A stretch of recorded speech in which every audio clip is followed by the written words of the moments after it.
The story begins with a question few dared to ask. What happens when a family's most private decisions collide with the world's unblinking gaze? Imagine, for a moment, the most powerful monarchy in the world, centuries of tradition, a line of succession that has been carefully guarded for generations, and then a single plea threatens to upend everything. Prince Harry, standing on the precipice of a seismic choice, reaches out to his father, King Charles. His request is bold, unprecedented, and nothing short of explosive. Replace Charlotte and Louis with Archie and Lilibet in the royal will. Before we continue, please hit the like button, subscribe to the channel, and turn on the notification bell for updates. Pause. Let that sink in. For a family known for ceremony, protocol, and the careful cultivation of appearances, this is chaos disguised as a conversation. It is a whisper that could ripple into a storm. And it's happening now, not years ago, not decades ago, but in a moment when the world is watching every move, every glance, every private meeting. Why does this matter? Because the royal will is not just a legal document. It is the blueprint of legacy, the hidden framework that decides who inherits power, influence, and the wealth tied intrinsically to the crown. For Prince William, this is not a distant theoretical. It is personal, immediate, and deeply threatening. Every clause, every precedent, every tradition weighs heavily. And when Harry makes his plea, he is forcing William to confront something he has never faced, the potential displacement of his own children in favor of his brothers. Now, let's be clear. The narrative isn't just about rivalry or inheritance. It's about family, loyalty, betrayal, love twisted into obligation. Every glance at a photograph, every smile caught by the media, every quiet meeting behind palace walls is now loaded with meaning. It's as if the very air in the corridors of Buckingham Palace has thickened, carrying the scent of secrets, whispered warnings, and strategies no one outside those walls can imagine. Consider this. The world has seen the public faces of these royal siblings, the smiles at official engagements, the handshakes with dignitaries, the choreographed moments meant to signal unity. But behind closed doors, the story is entirely different.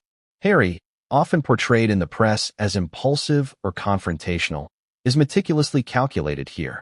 This is no rash act of rebellion. This is strategy, leverage, and timing. And William, known for his measured composure, is now in the eye of a storm he never anticipated. Imagine the tension of a single hallway conversation turning into the kind of ripple effect that can reshape public perception and rewrite the family's history. That hallway is real. Those conversations are real.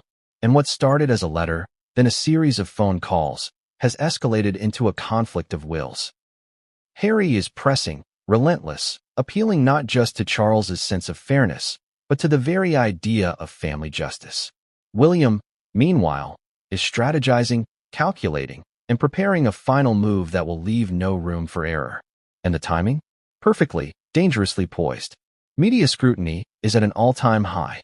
Every gesture, every vacation, every public appearance is dissected for signs of fracture. Social media is ablaze with speculation, tabloids publish rumors as fact, and the palace is caught between managing optics and addressing substance. It is a high-wire act with no net, and both brothers are walking it with stakes higher than the world realizes. What's at risk here goes beyond legalities. It is about identity, legacy, and perception. For Harry, Archie and Lilibet represent the future he wants to protect. They are symbols of a branch of the family that has historically been kept at a distance, marginalized, or excluded from the full privileges of royalty. To push for their inclusion is, in many ways, a demand for recognition, equality, and a rewriting of narrative. For William, the threat is existential. This is about his children, yes, but also about control, authority, and the preservation of the traditional line. He sees a monarchy that must be safeguarded, and any deviation, however well-intentioned, feels like an erosion of order. The stakes are not just emotional, they are structural. Every decision he makes now will have ripple effects for generations. Now, the drama intensifies when you realize the subtle layers of this conflict. Legal advisors whisper about loopholes and precedents. Courtiers debate the optics, their own loyalties tested. Even casual remarks in passing meetings carry weight, become material for interpretation, analysis, and sometimes betrayal. Every smile, every frown, every nod is a signal in a game that has no clear rules. But Harry is not reckless. He knows the stakes. He is aware of William's capacity for strategy, and he is prepared to push the envelope, to escalate in ways that ensure his message cannot be ignored. Letters are drafted, conversations carefully timed, and leaks, subtle, strategic, begin to make their way to the press, setting the stage for public scrutiny while keeping the core of the conversation behind palace walls. Meanwhile, William's response is calculated, deliberate, and entirely private. There are no public statements yet, no interviews, no carefully staged appearances. He is plotting, methodically, weighing every possible move, anticipating every counter, and preparing his final strategy. It is not merely reaction, it is orchestration. And it is designed to maintain authority, control the narrative, and protect his children at all costs. At the same time, the Queen's legacy, long thought secure, becomes a silent force in the room. Her known preferences, her historical decisions, and even the cryptic annotations in the will itself are suddenly magnified. Every clause is scrutinized. Every potential interpretation becomes a weapon or a shield, and the weight of centuries of monarchy presses down on all of them, shaping decisions that will resonate far beyond this moment. So, why does the public care? Why are we captivated by these private struggles? Because they touch on something universal: family, rivalry, justice, and the fragile balance between duty and desire. We see ourselves in these conflicts, even in their hyper-royal context. We recognize the tension between ambition and loyalty, fairness and favoritism, love and obligation. And as we watch, we are drawn into the unfolding drama, wondering, who will win, who will lose, and who will pay the ultimate price? But this story does not pause for reflection. Every action triggers a reaction. Every letter, every phone call, every whispered conversation is a spark in a room full of powder. And as the weeks unfold, what started as a plea by Harry escalates into a full-blown strategy war. One that will force William to reveal a final move so decisive, so shocking, that it will leave both the family and the world stunned. And what comes next? The intrigue, the hidden maneuvers, the private strategies that no journalist can fully capture, they are just beginning. The stage is set, the players are in position, and the consequences of each decision will echo far beyond the palace walls. But what came next would change everything, and no one saw it coming. What drives a man to challenge the very foundation of his family? Prince Harry, for all the headlines and speculation, was no longer content to play the part assigned to him at birth. This wasn't about rebellion for its own sake. This was a calculated, deliberate act of strategy, grounded in something far deeper, a sense of justice, or at least his version of it. He knew the stakes. He knew that pressing the matter of the royal will could ignite family tensions that would linger for decades. Yet, here he was, drafting letters, making calls, and assembling his case with the precision of a general preparing for battle. The request itself was radical, audacious even. Harry urged his father, King Charles, to consider a restructuring of the line of inheritance in the royal will. Charlotte and Louis, the two children of Prince William, would, if Harry's plea were honored, be replaced by Archie and Lilibet. Imagine the shock waves that this could cause, the shift of inheritance, of legacy, of recognition within a family that had prided itself on strict order, precedence, and centuries of tradition. But to Harry, it was simple. Archie and Lilibet had been marginalized in ways Charlotte and Louis had never been. They deserved equality. They deserved recognition. And Harry, their father, was ready to fight for them. The method of delivery was carefully chosen. He didn't broadcast this plea through the media, though the public would soon be indirectly aware of it. This was private, intimate, and weighted with personal meaning. Letters sealed in envelopes. Emails that carried both the facts and the emotion. Late-night phone calls, measured in tone, yet unmistakably urgent. Every word calculated, every pause intentional. He was negotiating not with a stranger, but with his father, and, by extension, with the entire machinery of a centuries-old monarchy. It's important to understand the context. Harry and William's relationship has always been complicated. Love and loyalty were entangled with rivalry, public perception, and the burden of expectation. Every decision, every misstep in public, has been scrutinized under a lens that few families can imagine.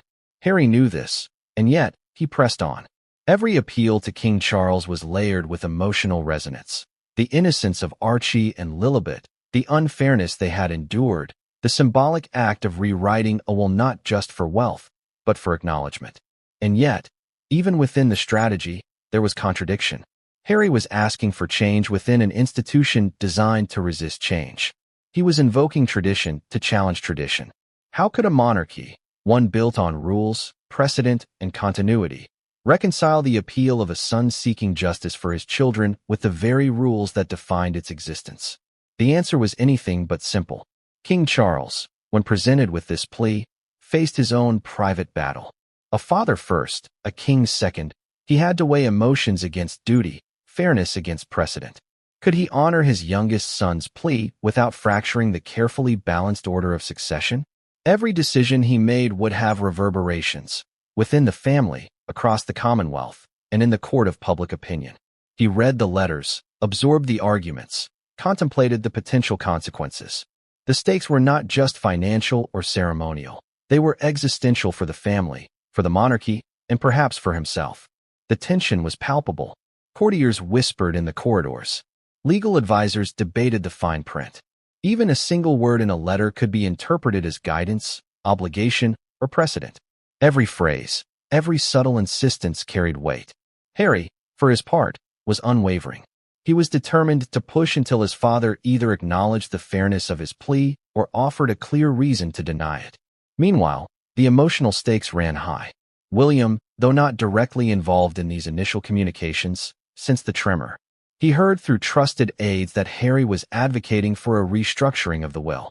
His children, Charlotte and Louis, were suddenly at risk, not because of any failing of their own, but because of the force of Harry's determination. How would he respond? How would he protect the legacy of his line, while avoiding a public confrontation that could fracture the family in the eyes of the world? And then there were the nuances Harry introduced that made the situation even more volatile. He framed the plea not merely as a legal adjustment, but as a moral imperative. He highlighted past slights, media biases, and historical exclusions. Every word was meant to humanize the abstract concept of inheritance. Archie and Lilibet were no longer just children. They were symbols of fairness, of recognition, and, implicitly, of the consequences of past decisions that had gone unchallenged. Questions arose in every conversation, each one loaded with tension. Could a father truly separate love from legacy? Could a king honor one son's moral argument without destabilizing the line of succession? How could private family negotiations survive the relentless gaze of global media? And even if the plea was acknowledged, how would the legal mechanisms respond? Were there loopholes, precedents, or obstacles that Harry could not foresee? As weeks turned into months, Harry's strategy unfolded in layers. He planted seeds of reflection, subtly influenced allies, and ensured that his request could not be dismissed lightly. The tension between private desire and public duty grew. Charles, caught between the emotions of fatherhood and the demands of monarchy, faced sleepless nights. He weighed each scenario, the potential backlash, the historical implications, the familial relationships, and, most importantly, the message this would send to the world about fairness and equity within the royal household. Yet, as relentless as Harry's plea was, he remained respectful in presentation. There was no public outburst, no media spectacle, at least not yet. This was a calculated campaign designed to be persuasive, moral, and legally sound.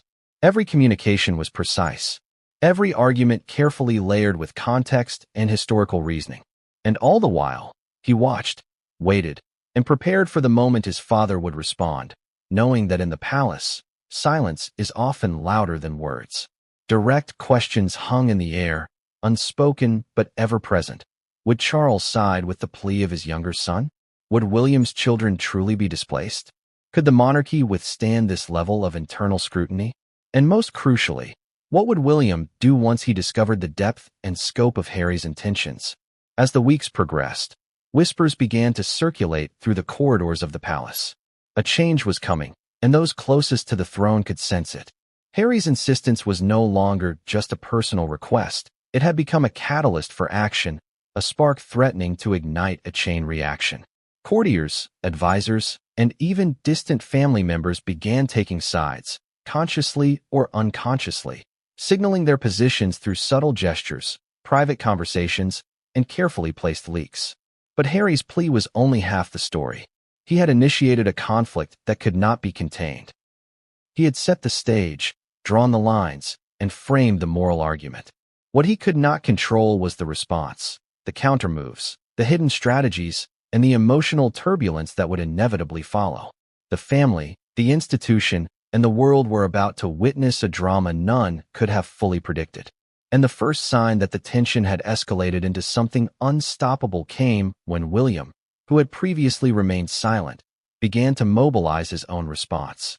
It was subtle at first, a careful review of legal documents, quiet consultations with advisors, and private discussions with trusted family members. But the message was clear. Harry's plea would not go unchallenged. William was preparing, not to react, but to act decisively. The clash of wills, moral arguments, and strategic maneuvering was only beginning. Harry's plea had ignited a fire, and William's response would determine not just the outcome of the will, but the balance of power, loyalty, and love within the family. Every letter, every conversation, every silent observation was part of a larger game, a game that would leave none untouched. And then came the moment that no one in the family could have anticipated, a confidential message from a legal advisor hinting at a loophole Harry hadn't considered. Suddenly, the seemingly unstoppable momentum of Harry's plea was at risk. The chessboard had shifted, and William's pieces were now moving with precision, anticipation, and intent. But what came next would change everything, and no one saw it coming.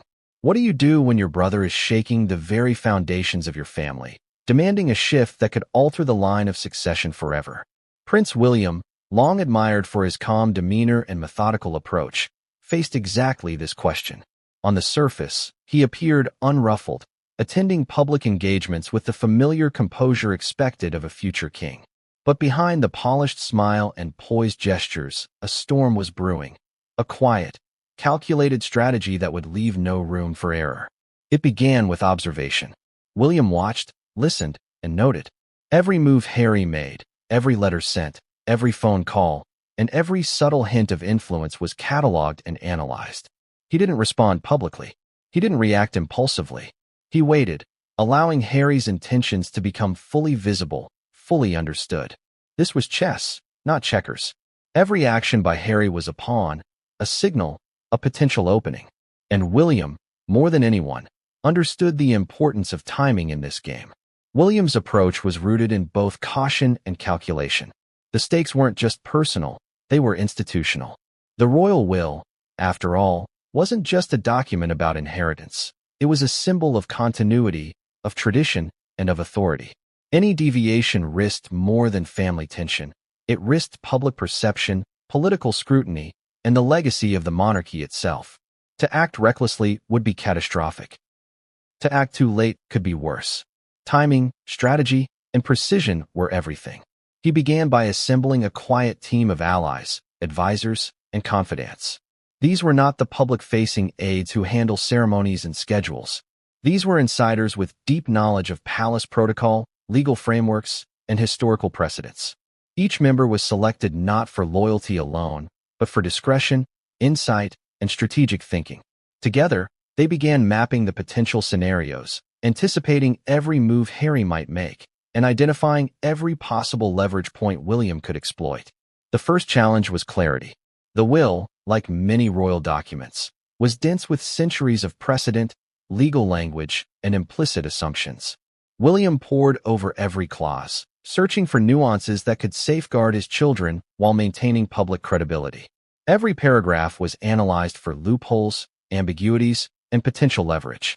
If Harry's plea hinged on morality and fairness, William's counterstrategy would hinge on legality, precedence, and the subtle power of interpretation.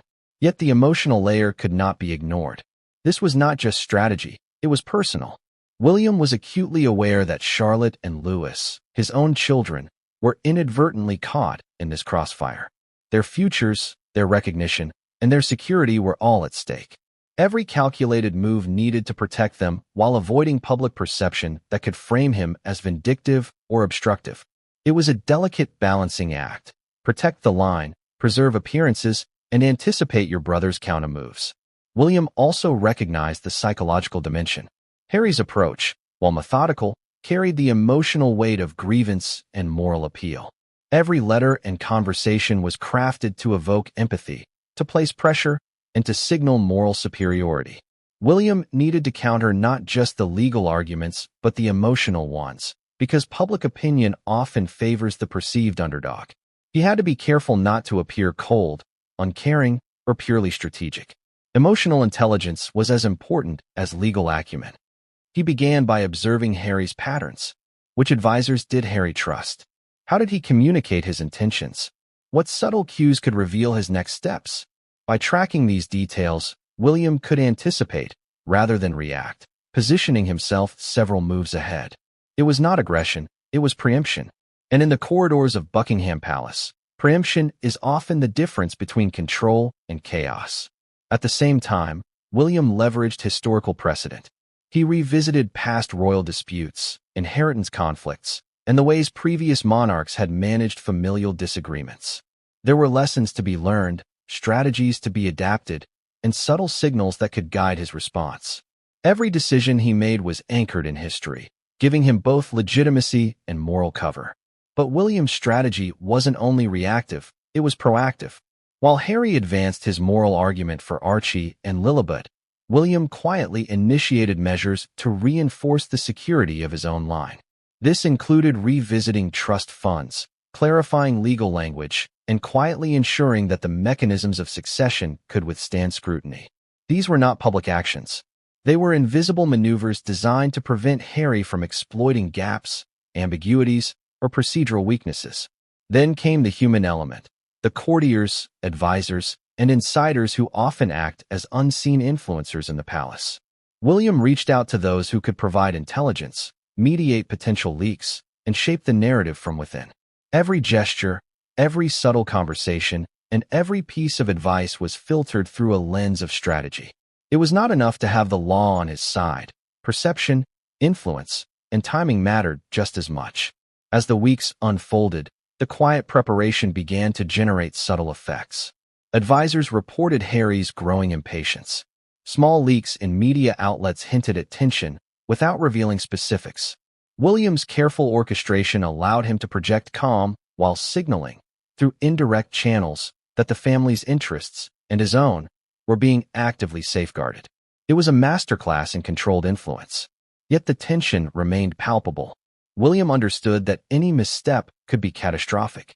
One misinterpreted action, one public gaffe, and the narrative could flip. Harry could claim victimhood. Public opinion could sway against him. The monarchy itself, already scrutinized in an era of transparency and social media, could be destabilized. Every decision had to be measured, deliberate, and defensible, not just in law, but in the court of public perception. In parallel, William began to anticipate Harry's next moves. He considered the potential for legal escalation, media leaks, and moral appeals to King Charles. Each scenario required a plan, a countermeasure, and a subtle signal to control momentum. He was prepared to act quietly, decisively, and without fanfare. Every step of the strategy was designed to maintain control, protect his children, and ensure the family's legacy remained intact. And yet, despite this meticulous preparation, uncertainty remained. The human element, emotion, unpredictability, and personal relationships could always disrupt the most carefully constructed plans. William had to anticipate betrayal, miscommunication, and the raw unpredictability of familial emotion. His strategy was both legal and psychological, designed to navigate a minefield where one wrong step could trigger a public scandal. Questions loomed large. Would Harry escalate further? Could King Charles mediate effectively? What unintended consequences might arise from even the most careful maneuver? William's strategy required constant vigilance, adaptability, and foresight. And the stakes extended beyond the will itself. They touched on trust, loyalty, and the enduring question of who truly controls the narrative within the royal family. Then came the first subtle test. A private source indicated that Harry was considering a leak, an indirect way to apply pressure through public perception without directly confronting William. The plan had the potential to disrupt years of careful positioning, to sway opinion, and to challenge William's control. Yet, because of his preparation, William was not caught off guard. His team anticipated such a move, and contingency plans were ready. The chessboard was set. Every possible response had been considered. But the real power of William's strategy lay not in legal maneuvering or contingency planning. It lay in timing, patience, the ability to wait until the moment was perfect, until the pressure, the emotional stakes, and the public attention aligned in such a way that his move would be both decisive and irreversible. It was a strategy of quiet dominance, executed with precision and foresight. And as Harry's campaign gained momentum, William continued his silent orchestration. Private meetings, subtle signals, and discreet adjustments created a lattice of control that allowed him to direct the flow of events without appearing overtly reactive. Every piece of the puzzle was in place. Every path had been anticipated. The stage was ready for the final act of strategy, a move that would shock, astonish, and define the future of the family. But even as he prepared, an unexpected variable emerged. A confidant of Harry's hinted at a hidden document, a precedent, something William had not anticipated. It was small, seemingly insignificant, but it had the potential to disrupt the careful balance he had created. Every strategist knows the danger of the unknown, the single factor that can unravel even the most meticulous plan. And what came next would test every ounce of William's patience, foresight, and resolve. And it was a test no one saw coming.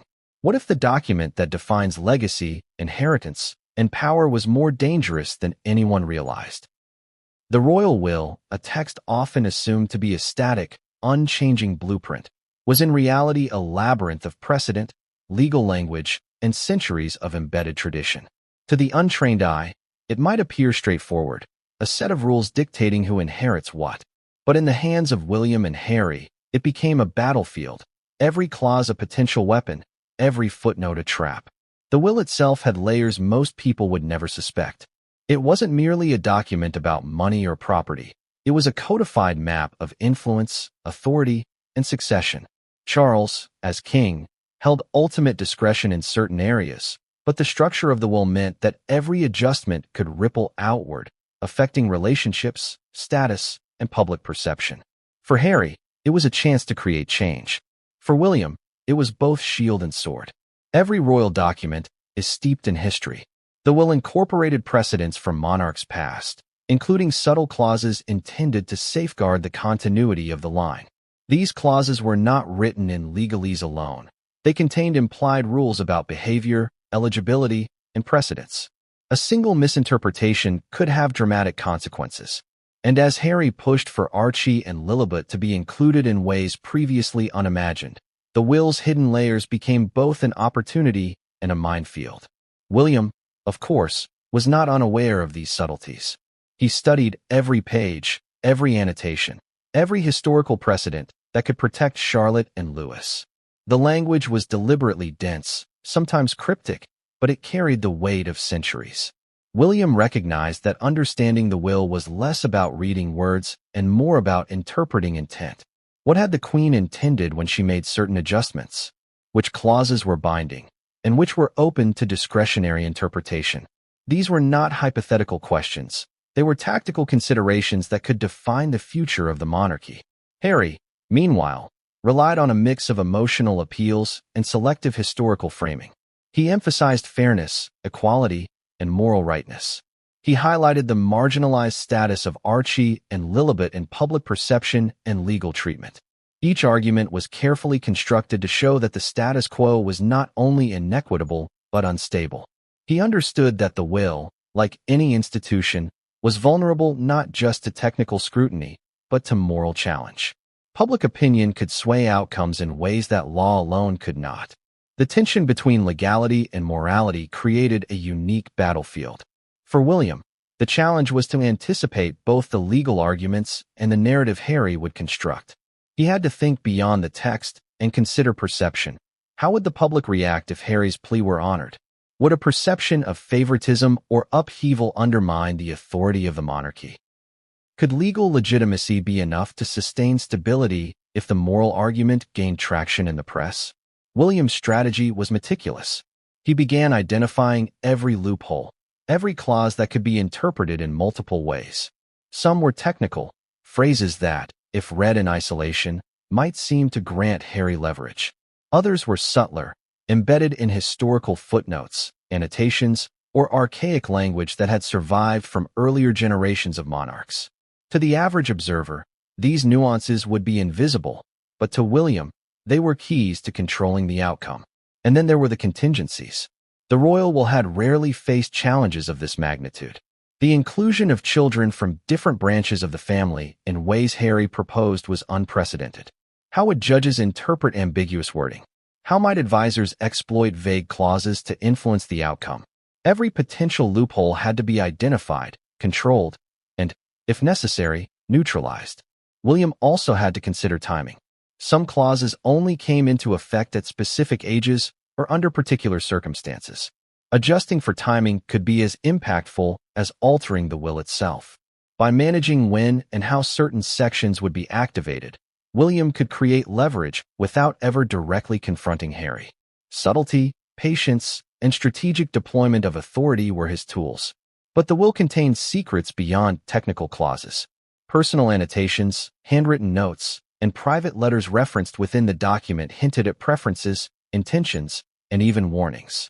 Some of these were cryptic, others deeply personal, revealing the Queen's nuanced views on fairness, succession, and the responsibilities of future generations. Accessing these insights required trust, discretion, and a deep understanding of the family's history. William leveraged every resource available, quietly assembling interpretations that reinforced his position while keeping the public narrative calm. The interplay between Harry's moral appeal and William's legal preparation was a delicate dance.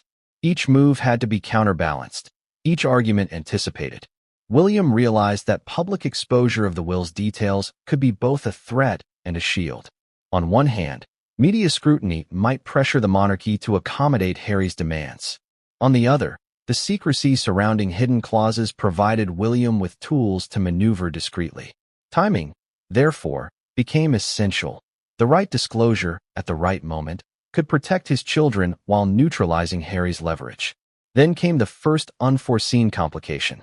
A junior advisor, tasked with reviewing the will for clarity, stumbled across a subtle clause that had been overlooked. Its language suggested a possible avenue for Harry to press his argument more forcefully than anyone anticipated. William was immediately alerted. What initially seemed like an obscure footnote became a potential pivot point. He knew that if Harry's team discovered it, the narrative could shift dramatically. Containing the situation required immediate action, recalibration of strategy, discreet consultation with legal experts, and careful monitoring of information flow. The emotional stakes were intertwined with the technical ones. William's concern was not abstract, it was deeply personal. Charlotte and Louis, blissfully unaware of the legal and familial machinations, were at the center of the conflict.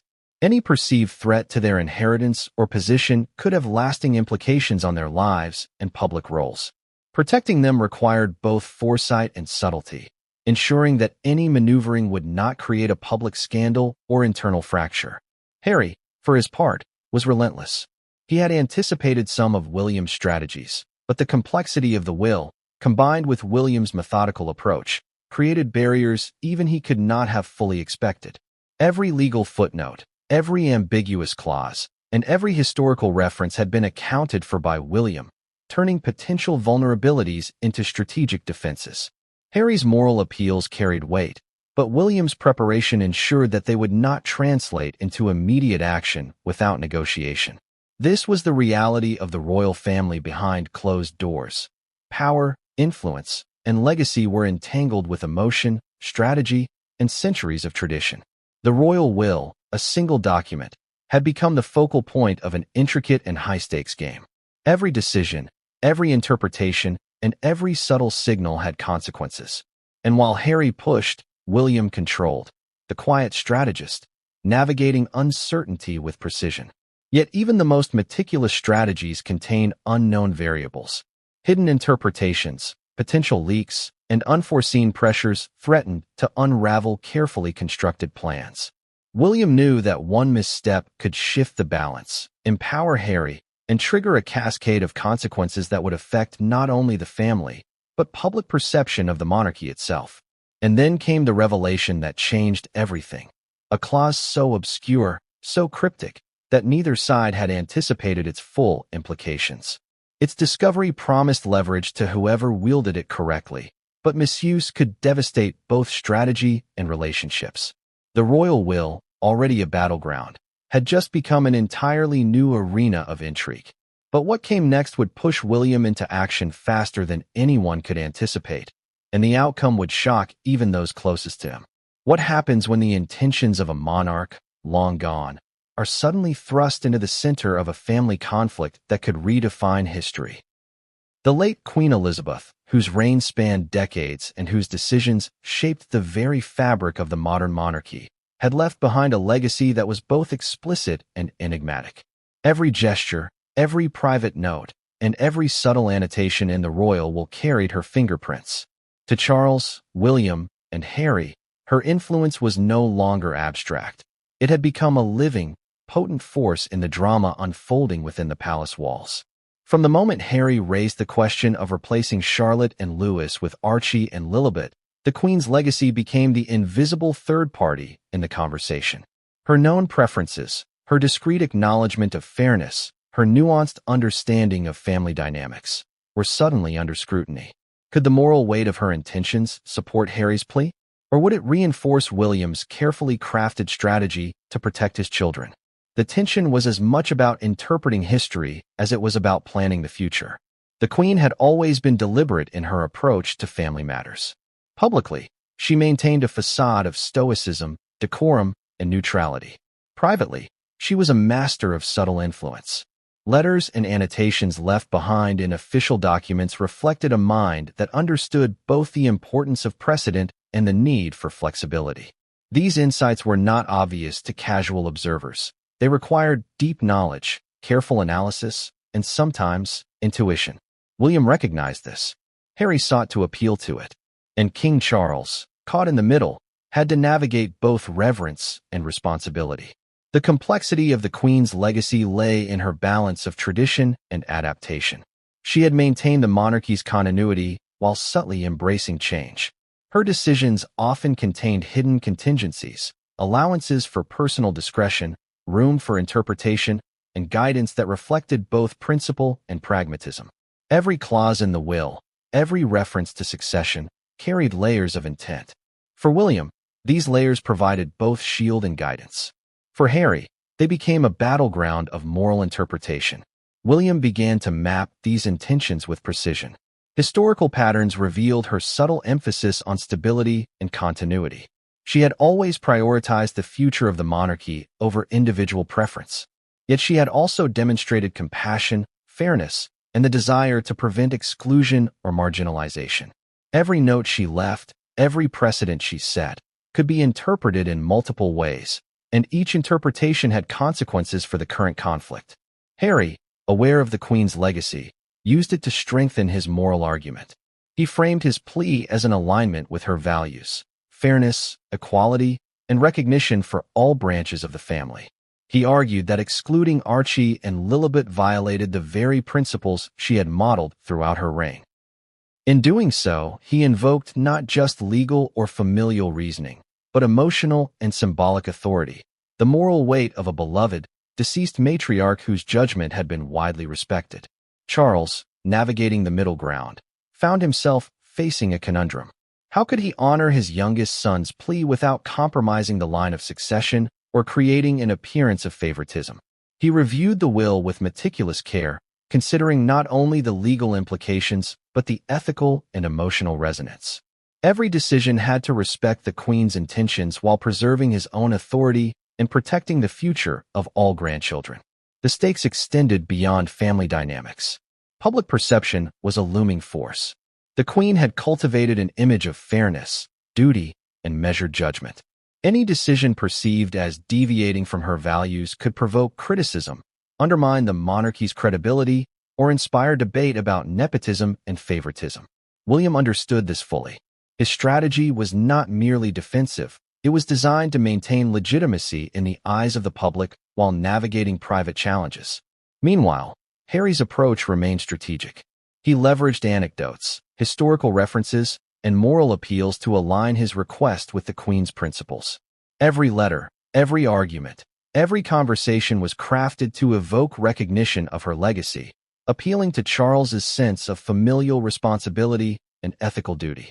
Harry was not merely asking for change. He was invoking history, symbolism, and moral weight as instruments of influence. Behind the scenes, courtiers and advisors played subtle but crucial roles. Some provided legal interpretations of clauses aligned with the Queen's historical intentions. Others offered insight into how the family might perceive shifts in precedent. Every observation was fed back to William and Charles, creating a feedback loop that shaped strategy, countermoves, and contingency plans. In this theater of influence, understanding the Queen's legacy was as essential as understanding the legal framework of the will itself. William, meanwhile, integrated this historical insight into his strategy. He anticipated Harry's moral framing and prepared counterpoints grounded in both legality and the subtle nuances of the Queen's directives. By emphasizing continuity, stability, and measured judgment, he could honor her legacy while protecting his own children. His preparation extended to anticipating potential public scrutiny, ensuring that any move he made could be defended as aligned with her principles. But legacy is never static. The Queen's values, like any human construct, were open to interpretation. What one observer saw as fairness, another could see as rigidity. What Harry interpreted as inclusive, William interpreted as preserving structure. This ambiguity became both an opportunity and a source of tension. Each side wielded the Queen's legacy as a sword and a shield, seeking to validate their position while challenging the other's interpretation. The emotional stakes were undeniable. For William, the Queen's values represented a compass, a guide for his decision-making, and a justification for protecting his children. For Harry, her principles were a call to action, a moral imperative that demanded recognition for Archie and Lilibet. And for Charles, her memory loomed as a silent arbiter, shaping decisions in ways he could neither fully ignore nor fully control.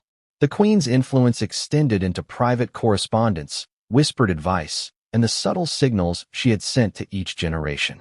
These were not explicit instructions, but patterns of guidance, values expressed through precedent and personal example. Understanding them required careful observation, interpretation, and intuition. And while Harry and William both sought to align with her intent, their interpretations diverged, creating tension that extended far beyond the text of the will itself. Then came the subtle shock. A note, discovered among the Queen's annotations, hinted at flexibility in succession and acknowledgement of all grandchildren. Its language was cautious, almost cryptic, but it suggested room for interpretation in ways neither side had anticipated. For Harry, it was a glimmer of support. For William, it was a challenge. How to reconcile this subtle guidance with his strategic goal of preserving Charlotte and Louis's positions. The note became a new variable in a game already fraught with complexity. Every advisor, every confidant, every subtle signal had to be recalibrated in light of this discovery. William doubled down on preparation, integrating this nuance into legal interpretations, public messaging, and private strategy. Harry, aware of the note, saw opportunity, strengthening his moral argument while preparing for the next phase of negotiation. The Queen's legacy, long considered a guiding light, had become a double-edged sword. It empowered arguments, inspired strategy, and shaped perception, but it also introduced ambiguity, unpredictability, and the potential for conflict. Every move by William or Harry had to respect history, anticipate reaction, and navigate the delicate balance between legality and morality. And just as the tension reached a fever pitch, a new development emerged. An unexpected communication from a long-trusted advisor hinted at a precedent that could shift the balance entirely. It was subtle, buried in historical documents, and overlooked until now. Its potential implications were immense, and neither William nor Harry had fully accounted for it. But what came next would test both brothers in ways no legal precedent or royal protocol could anticipate. and it would change the game entirely. Have you ever wondered how the youngest members of a powerful family can become the most vulnerable, even when they are blissfully unaware of the storm swirling around them? Charlotte and Louis, two children raised in the glare of public scrutiny, were about to become central figures in a conflict that stretched far beyond their understanding. They were, in every sense, innocent bystanders caught in the crossfire of ambition, strategy, and family loyalty. Charlotte, 7, and Louis, 5, lived lives filled with routine royal engagements, private lessons, and weekend family outings. Their days were carefully scheduled, their education rigorous, their security constant. To the outside world, they were playful, smiling, and unburdened. But beneath the surface, every move, every gesture, every public appearance carried implications far greater than most children could comprehend. Unknown to them, discussions about their futures, conversations about their place in the line of succession, and even their financial inheritance, were being held behind closed doors, far from the innocence of playground games or family breakfasts. Harry's plea to King Charles had set in motion a series of maneuvers that would indirectly touch Charlotte and Louis in ways they could never anticipate. Their names, their futures, and even their perceived roles within the monarchy were suddenly being evaluated against the claim of their cousins, Archie and Lilibet. Harry argued not against them personally, he never did, but in favor of a principle he considered just: equality for all grandchildren, regardless of branch or birthplace. This principle, while morally compelling in his mind, had immediate implications for Charlotte and Louis. William, of course, recognized the stakes. Protecting his children was more than instinct, it was strategy. Charlotte and Louis were not just heirs, they were symbols of continuity, the embodiment of a carefully curated line of succession. Any perceived threat to their position, whether legal, moral, or public, could have ramifications that extended far beyond the immediate family. It wasn't just about inheritance, it was about legitimacy, stability, and the image of the monarchy itself. The irony was palpable. Charlotte and Louis, unaware of the legal and familial drama, lived their lives in a world of carefully orchestrated appearances. Every smile, every wave, every photograph was captured by photographers trained to observe and interpret. In reality, these images carried layers of meaning that neither child could fathom. They were being watched, measured, and analyzed, not just by the public, but by the very adults whose decisions would shape their futures. Family gatherings, once a haven of warmth and laughter, had become subtle arenas of tension. Conversations between adults were layered with meaning, hints, and guarded phrasing. Charlotte and Louis played quietly, unaware that the adults around them were navigating an invisible chessboard of strategy. Every anecdote shared, every instruction given, and every decision regarding schedules or education could serve as a tool in the larger conflict. Even public appearances, which the children experienced as routine, became battlegrounds. Every gesture, every interaction with cousins, and every moment of media exposure carried implications for perception. Would a close interaction with Archie and Lilibet signal unity, or inadvertently suggest vulnerability? Could a photograph be interpreted as favoring one branch over another?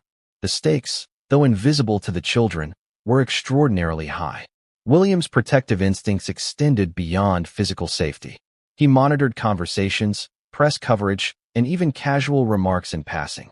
His goal was to shield Charlotte and Louis from the emotional fallout while ensuring that their positions, legally and publicly, remained secure.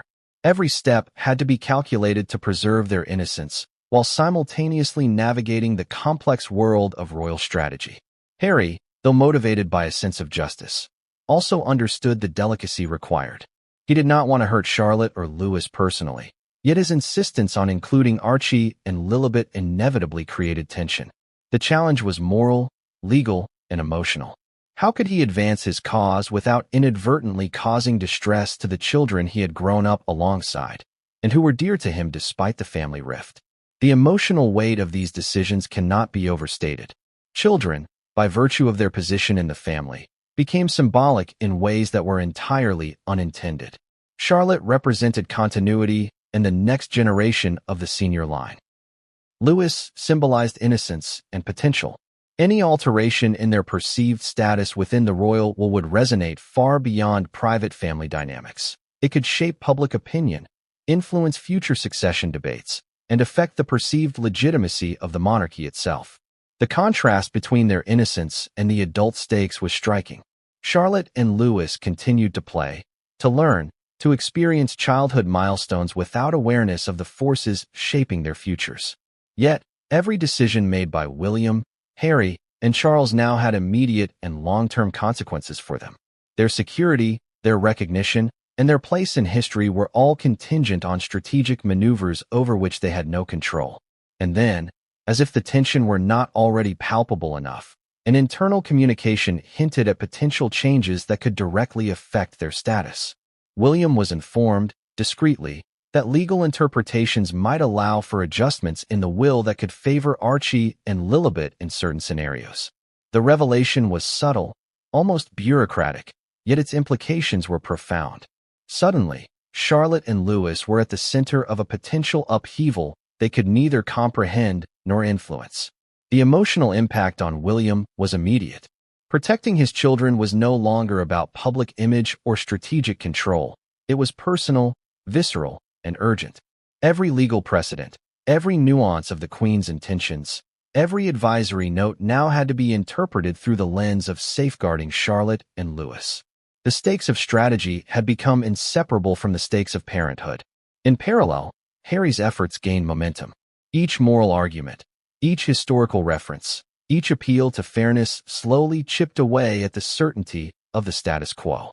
While Charlotte and Louis remained unaware, the adults' discussions increasingly revolved around how to manage both the moral imperative and the legal reality. The balance was delicate. Honor principles without destabilizing the family or undermining public confidence. And just as tension reached its peak, a confidential advisory note arrived for William. It suggested a subtle loophole, one Harry might exploit if he discovered it. The note's implications were immediate. Charlotte and Louis could be unintentionally endangered in terms of perceived succession. The discovery forced William to act with precision, strategy, and urgency, ensuring that his children's positions were protected while minimizing public awareness and family discord. In this high-stakes environment, the children remained blissfully unaware. They laughed, played, and explored, their innocence a stark contrast to the calculated tension swirling around them. Yet, unknowingly, every smile, every appearance, and every milestone was intertwined with decisions made by adults whose motives, strategies, and calculations would shape their lives. And as William prepared his next move, aware of the hidden variables Harry might exploit, a revelation emerged, one that neither he nor Harry could have predicted. It involved a historical precedent, long buried in royal records, that could alter the balance entirely. Charlotte and Louis, the unwitting pawns at the center of the storm, were about to become pivotal players in a drama far larger than their young lives could possibly encompass. But what came next would challenge William's strategy, test the limits of Harry's moral appeal, and thrust the children into the center of a royal conflict that no one saw coming. Have you ever considered how the youngest members of a royal family, born thousands of miles away from the palace, can suddenly become the focal point of an international drama? Archie and Lilibet, children of Harry and Meghan, were about to occupy a position that neither they nor their parents had ever anticipated. In the carefully scripted world of the monarchy, they were wild cards, symbols of both potential inclusion and unprecedented disruption. To the outside observer, Archie and Lilibet's lives were a mixture of family moments, homeschooling, and occasional public appearances. But behind the scenes, their existence had become central to one of the most explosive debates within the royal household. Should they be included in the royal will in a way that could replace Charlotte and Louis? Harry, as their father, argued with urgency, moral weight, and precision. He emphasized the principles of fairness, equality, and recognition, values he believed the monarchy should uphold in the modern era. Archie and Lilibet had never asked to be the center of this conflict. They played in gardens, explored nature, and laughed without a care for lines of succession or legal clauses. Yet every move made by adults around them, the letters, the private meetings, the legal consultations, had consequences for their futures. They were not just children. They were instruments in a complex game of family, law, and legacy. Harry's advocacy for them was relentless. Every communication to King Charles emphasized their marginalization. In his view, the traditional structure of the monarchy had systematically overlooked the children of his branch, a point that resonated deeply with him given his own experiences. To include Archie and Lilibet in the will was not merely about inheritance. It was about acknowledgement, respect, and a symbolic act of equality. But this moral argument was only half the story. The children's potential inclusion challenged centuries of tradition. William, Charlotte, and Louis represented the senior line, the continuity of the monarchy in a direct and historically sanctioned manner. Shifting recognition to Archie and Lilibet introduced uncertainty, not only within family dynamics, but across public perception and institutional precedent. It was a clash of principles versus protocol, emotion versus strategy. William, observing from his carefully maintained distance, saw the implications immediately. His protective instincts for Charlotte and Louis intertwined with his responsibility to maintain the structure of succession. Archie and Lilibet were, for him, not just the children of his brother. They were variables in a system that had to be controlled, predicted, and managed. Any misstep could destabilize decades of careful planning. The challenge for Harry was how to advocate for his children without alienating the rest of the family or triggering public backlash.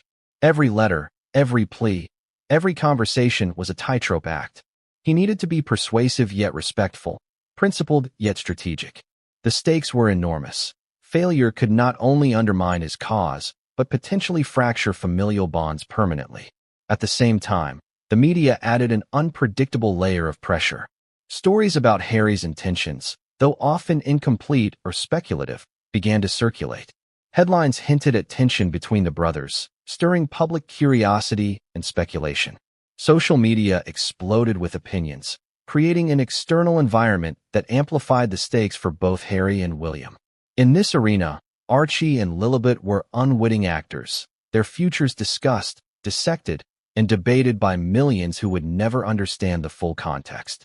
Archie and Lilibet themselves remained blissfully unaware of the intricate strategy and tension surrounding them.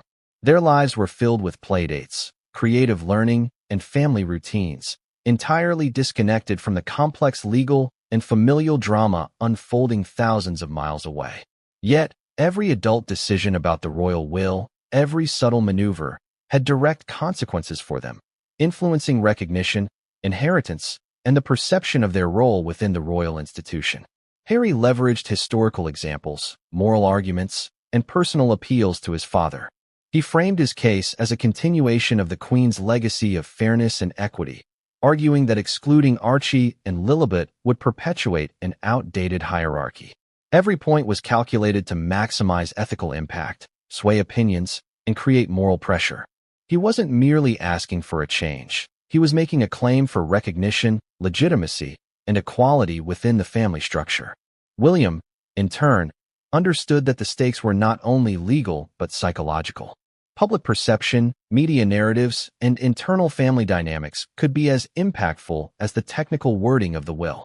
Protecting Charlotte and Louis required subtlety, ensuring their positions were secure while managing public impressions and preventing Harry's argument from gaining too much traction. The tension between moral authority and institutional stability was constant and unavoidable. The children's role as wildcards extended beyond legal or symbolic significance. Their presence complicated every decision, every conversation, and every strategic move. A casual photograph, a playful interaction, or a minor public gesture could be interpreted as favoring one line over another. This unpredictability elevated the stakes, creating a dynamic environment in which every action had amplified consequences.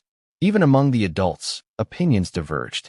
Advisors debated the potential impact of including Archie and Lilibet in the will, weighing legal precedent against moral and public considerations. Some saw Harry's case as compelling, emphasizing fairness and modernity. Others stressed continuity, tradition, and stability. Every argument was layered with nuance, complexity, and potential consequences for both family relationships and the monarchy's image. And then came a revelation that intensified the tension. A confidential briefing suggested that Harry had uncovered a minor legal precedent that could support his claim, something buried in historical records, overlooked for decades. While seemingly minor, it had the potential to shift the balance of power subtly but significantly. William, upon learning of this, knew that his strategy required immediate adjustment. Every layer of preparation had to account for this new variable, ensuring that Charlotte and Lewis remained protected while controlling the narrative and maintaining influence over the will's interpretation. The moral stakes for Harry were intertwined with personal stakes. Archie and Lilibet's recognition was not just about inheritance. It was about validating a branch of the family long perceived as secondary. For William, protecting Charlotte and Lewis was not just about authority. It was about maintaining stability and honoring the institution's traditions. Each brother's actions, therefore, were fueled by both love and principle, creating a tension that was as emotional as it was strategic. As discussions escalated, the children remained unaware, living their lives untouched by the complexity surrounding them. Yet every step taken by Harry and William would directly affect their futures, their identities, and their roles within the monarchy. The balance of power, the perception of fairness, and the unfolding narrative of succession all hinged, in part, on these two young lives. And just as the tension reached a critical point, an unexpected leak surfaced, a minor detail, previously unnoticed, that hinted at legal flexibility in the will. This discovery had the potential to give Harry leverage he hadn't fully anticipated, while forcing William to consider adjustments to his careful strategy. The stakes for Archie and Lilibet, the wild cards of this unfolding drama, had just risen higher than ever. But what came next would push both brothers to confront not just legal maneuvering, but deeply personal truths, and it would set the stage for a confrontation no one could have predicted. Who truly pulls the strings behind the grandeur and ceremony of the monarchy? In every palace corridor, every polished room, and every official meeting, there exists a network of courtiers, advisors, and counselors whose influence is both subtle and profound. While the public sees only the heirs and the monarchs, the real maneuvering often happens behind the scenes, and in the conflict over the royal will, these hidden players were more important than ever. As Harry pushed for Archie and Lilibet's inclusion, and William quietly strategized to protect Charlotte and Lewis, the courtiers found themselves walking a tightrope between loyalty, discretion, and influence. Each had allegiances, but also ambitions. Their roles were not just ceremonial, they were tactical. Every recommendation, whispered observation, and carefully phrased piece of advice could tip the balance, sometimes in ways that the royal family itself might not fully realize. William, understanding the stakes, selectively engaged with key advisors. Not all courtiers were equal. Some were seasoned in legal and historical precedent, while others had unparalleled insight into media perception and public relations. Together, this inner circle became a kind of war room, quiet, meticulous, and utterly focused on safeguarding Charlotte and Lewis while anticipating Harry's next steps. Every piece of intelligence mattered. Who was loyal, who might leak information, and who could sway opinion both inside and outside the palace walls. Harry, meanwhile, leveraged his own network. He had allies who were trusted confidants, legal experts, and advisors familiar with the intricacies of royal tradition. His approach was more morally framed, appealing to fairness and equality, but no less strategic. Each move he made was informed by subtle cues from his network, ensuring that his plea to King Charles was not just persuasive, but impossible to ignore. The tension between the two networks created a silent but palpable battlefield. Meetings that seemed innocuous to outsiders were actually filled with negotiation, observation, and strategic positioning. Advisors would subtly influence how information was presented, who received updates first, and which interpretations of historical precedent were emphasized. In this hidden layer of the monarchy, power was exercised not with proclamations, but with discretion. One of the most critical aspects of this hidden network was the control of information. Courtiers and counselors could shape narratives without ever stepping into the public eye. A carefully placed suggestion, a subtle shift in phrasing, or the selective release of a document could dramatically affect both strategy and perception. William's team was adept at this, controlling what Harry's allies could access, monitoring communications, and ensuring that potential leaks were contained before they could escalate into public crises. At the same time, Harry's advisors worked in parallel, using indirect channels to gauge public reaction, test moral arguments, and apply gentle pressure. They understood that while the ultimate decisions rested with William, Charles, and the legal framework of the will, the optics could influence outcomes. Public opinion, social media debates, and even minor press leaks could create momentum in Harry's favor, forcing the family to weigh moral considerations against legal and institutional priorities. This intricate dance required constant vigilance. One misstep by a single advisor could create a cascade of unintended consequences. A misinterpreted suggestion, a poorly timed comment, or an accidental disclosure could empower the opposing side. Both Harry and William understood that their most powerful tools were not legal maneuvers alone, but the careful orchestration of human intelligence, the subtle, quiet influence of those trusted with knowledge and discretion. And yet, even within these carefully constructed networks, unpredictability persisted. Advisors had personal biases, ambitions, and loyalties that could shift with circumstances. One quiet observation or confidential note could dramatically alter strategy, forcing both brothers to adapt. The human factor, always unpredictable, introduced variables that no legal argument or moral appeal could fully account for. One particular development heightened the stakes. A longtime courtier, whose loyalty had been assumed, subtly suggested that Harry's claim had historical precedent buried deep in past royal documentation. The detail was minor, almost innocuous, but its existence created a potential leverage point that could validate Archie and Lilibet's inclusion. William's team had to reassess, recalibrate, and consider contingencies. The quiet players, previously unnoticed, had just altered the strategic landscape in profound ways. Beyond strategy, the courtiers also had to manage perception. Every interaction, from a casual suggestion to a formal meeting, could influence how decisions were interpreted by other advisors, the family, and the public. Their role was as much about framing as it was about advising. A single subtle comment could lend moral authority to William's position or bolster Harry's argument. In this high-stakes environment, discretion was power.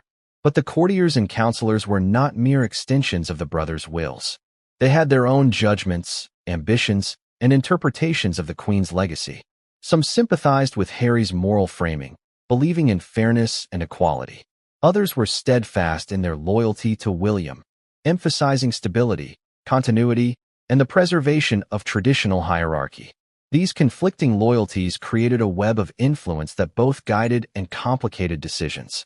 The hidden players' influence extended beyond advice. They monitored communications, subtly shaped narratives, and even influenced the timing of decisions. In some cases, a quiet word in the right ear could prevent a potentially disastrous public leak. In others, it could accelerate the momentum of a strategic argument. Every movement in this network was deliberate, carefully measured, and aimed at maintaining the delicate balance between family loyalty, institutional stability, and public perception. Even with all this preparation, uncertainty remained. A single advisor could misinterpret a nuance, a hidden precedent could surface unexpectedly, or a leak could ignite public scrutiny. The interplay between moral argument, legal interpretation, and the courtier's guidance created a dynamic, high-stakes environment where outcomes were never guaranteed. Then, a subtle but critical development occurred. A confidential communication from a senior legal advisor suggested a loophole, historical, obscure, and previously overlooked, that Harry might exploit.